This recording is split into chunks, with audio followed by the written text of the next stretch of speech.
Hi, today we are looking at presentation skills. Presentation skills is something which is a combination of many soft skills as well as a little bit of technical knowledge. Presentation skill starts from hearing the topic for the first time, um, collecting information, collating this information, and try and understand how to present it to the audience. So, this is where everything has to come together and then a presentation in the format of a PPT, PowerPoint presentation is made. So, we need to understand what a presentation is first thing. We all know that, but let's still dwell a little bit into it. Presentation is a practice of showing and explaining the content of a topic to an audience or a learner. Presentation is also the means of communication which can be adapted to various speaking situations, such as talking to a group, addressing a meeting, or briefing a team. See, that's exactly what one would understand from a presentation. We are looking at a particular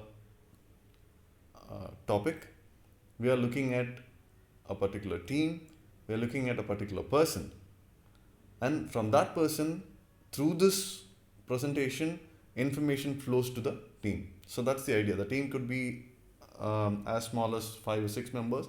It could be an audience of around hundreds, right? So the medium through which this person communicates to the audience is the tool here.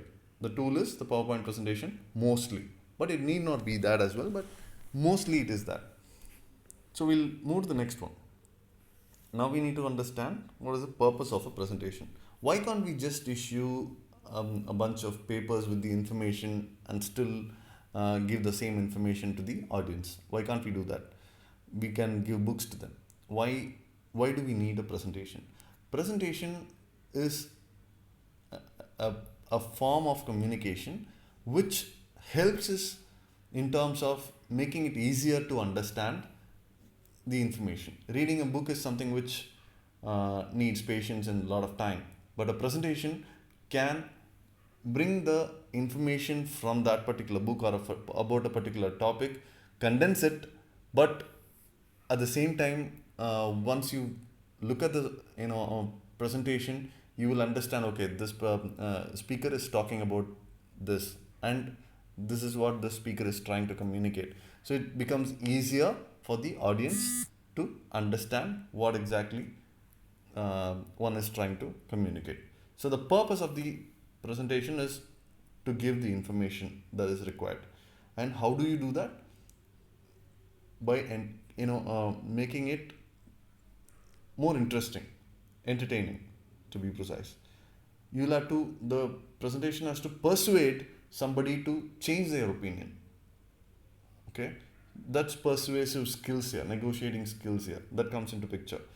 And then finally at the end of it, to inspire. See, not the presentation is used in as earlier mentioned, presentation is used in various scenarios, but one scenario that I like the most is a training part. Every training has a presentation, right? So during a presentation, the trainer must at some point inspire the audience to at least listen and then gain something out of it. Some of us try and bore people to death, but then that is not what presentation is. A presentation must be interesting, must be entertaining, must be informative, must be persuasive, and at the same time must enlighten and inspire the audience. Okay, now comes the steps to build your presentation.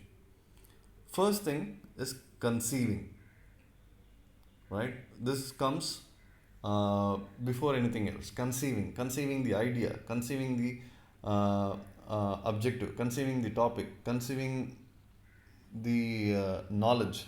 Everything comes before we start working on the PowerPoint presentation, right? So first thing is conceiving the idea, conceiving what needs to be achieved. So what is the first thing? What's my role as a person who's developing this, conceiving this idea? What is the role? I need to understand that. Who's the audience? That is the most important thing in a presentation. I need to understand who the audience are.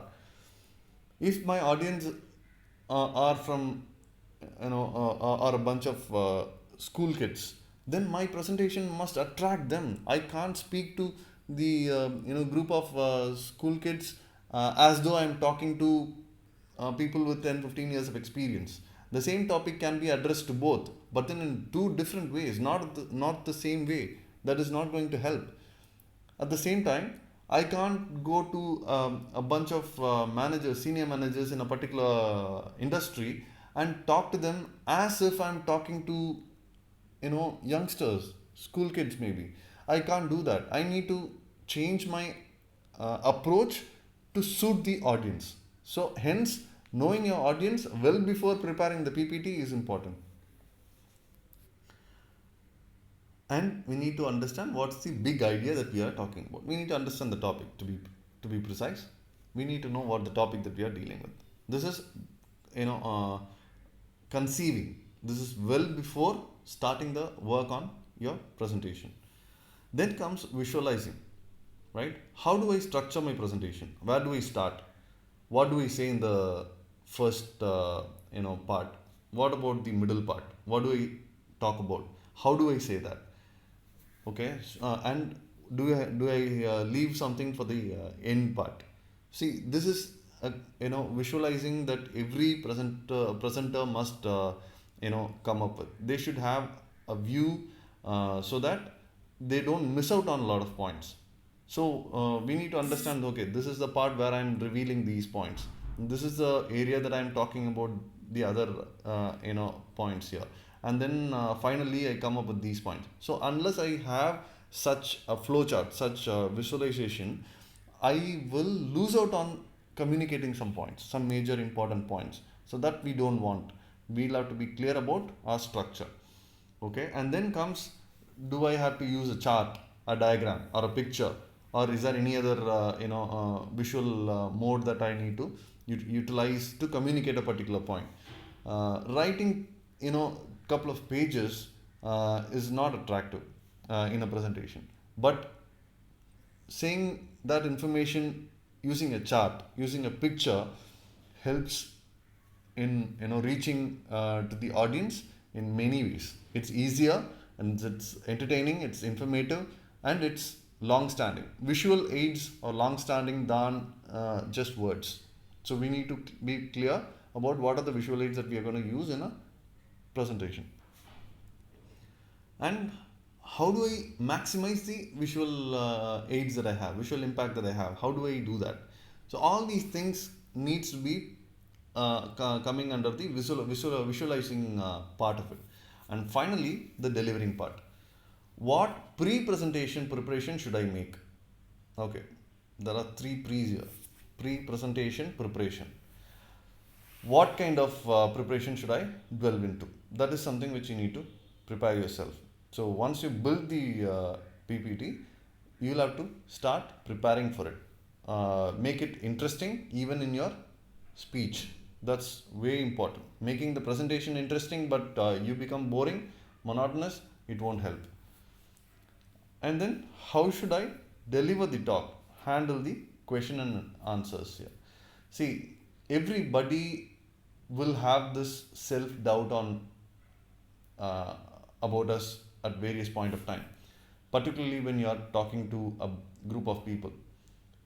When there is a question that is being asked towards us, we are not sure, we are not 100% sure about the answer that we have. What do we do then? We are not 100% sure in any topic for that matter.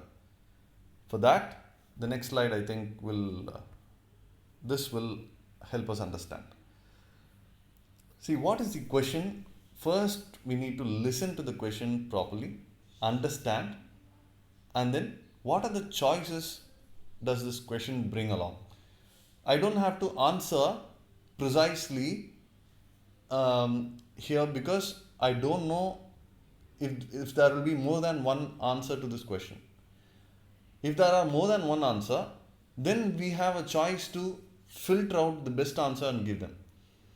So that is something which we need to think before we start talking. Okay. Unless otherwise we come up with various choices, our answers will be one dimensional. Try and have more answers for each of the questions. Okay, so when answering, you can either reflect, you can deflect, you can differ, and also you can talk about the scope.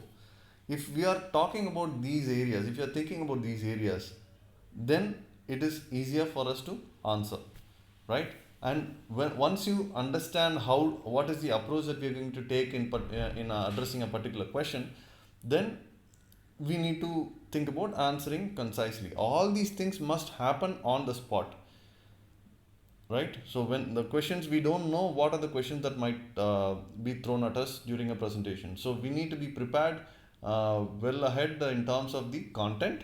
If at all there is a question that makes us think, it is absolutely okay to tell them that I'll have to come back to you on that. This is a very good question. I have not thought about it. I will come back to you. That is okay. But then that is something which is an escape route for us. We shouldn't be there. We should try and plug in all the holes by asking questions. You can also ask questions to the audience to understand the question in hand. That's something which many speakers use these days. And finally, you need to ask the person who asked the question if they are okay with the answer. Have they understood what we have said? And then only if they are satisfied, we return to the agenda. Wherever we were left when the question was asked, we need to return there and start giving the presentation. All right. How do you introduce yourself? All right. There are only few ways that one can prepare. Introducing yourself during an interview is totally different from introducing yourself during a debate. Sorry, during a presentation, right? So, how do you introduce yourself? Imagine a situation where you start introducing yourself in detail, right? Like you do during an interview. There is no need for it right now. Here, your name, maybe from which department you're from. I believe that's more than important. That's more than necessary. So once you do this, you can go ahead with your topic. Introducing a topic is the next agenda. Do not, elaborate your self-introduction, and try and connect with the audience. Don't be boring with your introduction, and try and make a professional joke. Make the sentence casual a little bit, and then try and connect with your audience. Connecting with with the audience is an art. We all should develop some kind of technique to connecting with the audience. You can use visual tools for it. It's up to you, right? That is absolutely vital. And how to start a topic? Okay, start in any which way possible that is given here, but try and connect the audience, try and hook the audience to the topic on the word go. Otherwise, it's easy to lose the audience. They might lose interest in the topic, and then it will be really, really hard to catch up later.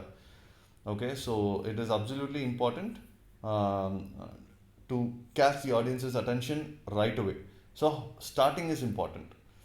Tell a captivating story, show a gripping photo, ask a rhetorical question. Rhetorical question is something where you don't expect an answer. You just throw a question so that they start thinking about that. You don't need an answer per se.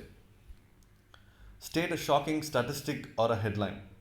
This is going to attract them, right? So when you start, you suddenly throw a new information which is shocking to the audience, which they never thought about, because you have read it, they have not. So you give a fact or information which is going to shock them or shake them. That is going to make them hooked to the topic or hooked to what you are trying to communicate here. You can do that. Use a powerful quote. You can quote somebody, yes, of course. These are the ways. And use a property or a creative visual aid. So these are the aspects that you can think about or come up with, and help yourself by making the audience attentive, focus on what you want to say, and that way the audience will also be responsive here.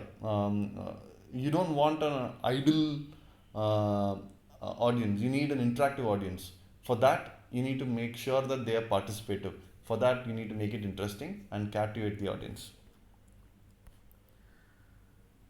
Right. You need to, at the start of the presentation, tell the audience that how long are you planning for this presentation? Half an hour, 45 minutes, 1 hour, 2 hours, whatever it is. Try and communicate something to them so that they are well prepared in terms of taking a break. They know, okay, in half an hour I will have a break, so let me not go out for a break right now. Let me wait till the presentation is over. So the information in terms of how long, what is the duration of the presentation, duration of the training, must go at the start of the session. You need to also tell them if there are any planned breaks in between. If you tell them, then you won't have any interruptions in between stating I need to go out, I need to take a break, give me 2 minutes, something like that, I need water. So these kind of interruptions will not come if we give the information in terms of break at the start of the session. And you need to be responsible and take a lead here. You can't attend to calls, or you can't keep your phone on a normal mode, right? You need to keep your phone switched off, or put it on a silent mode, so that you're not disturbed and you're not taking or attending any calls, or you're putting your phone on silent mode then during the course of the session. Avoid those things so that the session is uninterrupted. Thank you.